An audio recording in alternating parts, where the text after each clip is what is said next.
नमस्कार सर्वांना, श्री स्वामी समर्थ. आज मी तुम्हाला चातुर्मासविषयी थोडीशी माहिती सांगणार आहे. तर चातुर्मास म्हणजे काय आणि हे केव्हापासून सुरू झाले आहे आणि किती दिवस असतात चातुर्मासाचे.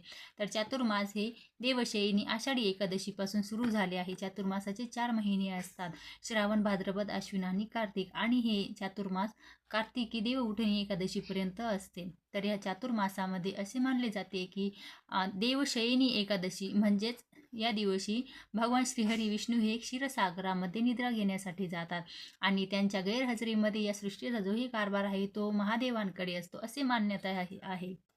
तर या चातुर्मासाच्या कालावधीमध्ये आपल्यालाही काही नियम पाळायचे असतात. तर ते नियम कोणते आणि कशा प्रकारे ते पाळायचे आहेत?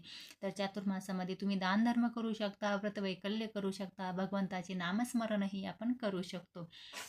गंगास्नान, तीर्थस्नान. गंगास्नानाचे खूप जास्त महत्त्व या चातुर्मासामध्ये दिलेले आहेत.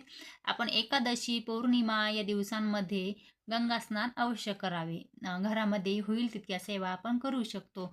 तर आपल्याला दाराच्या उंबरठ्यावर हळदी लेपन करायचे आहे. हळदी लेपन हे गोमूत्र टाकून करायचे असते, त्यामुळे घरामध्ये नकारात्मकता येत नाही आणि आली जरी असेल तर ती निघून जाते. आपल्या तुळशीपाशी, अंगणामध्ये तुळस असते, तर तुळशीपाशी आपल्याला हळदीने स्वस्तिक काढायचं आहे आणि होईल तितकी भगवंताची सेवा करून आपल्याला विष्णू सहस्रनामाचे पठणही करायचे आहे. श्रीसुक्तम, आणि श्रीसुक्तमचं पठण अवश्य करावे. या दिवसांमध्ये होईल तितकी सेवा अवश्य करा. तर तुम्हाला माहिती आवडली असल्यास चॅनलला सबस्क्राईब नक्की करा, व्हिडिओला लाईक करा. धन्यवाद.